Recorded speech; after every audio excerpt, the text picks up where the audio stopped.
કેમ છો વહાલા બાળકો, મજામાં? સરસ. આજના પ્રશ્ન માટે તૈયાર?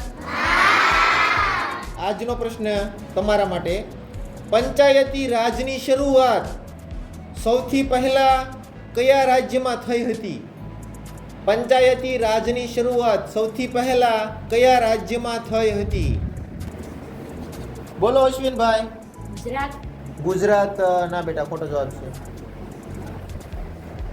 બોલો બંસીબેન. પંજાબ. પંજાબ ના બેટા. બોલો ધ્રુવિકભાઈ. બિહાર. બિહાર ખોટો જવાબ છે બેટા. બોલો ખુશીબેન. મધ્યપ્રદેશ. મધ્યપ્રદેશ ખોટો જવાબ છે. બોલો રવિભાઈ. રાજસ્થાન. રાજસ્થાન. તમારો જવાબ કેમ લાગે છે? બિલકુલ સાચો છે. તાળી પાડી દો.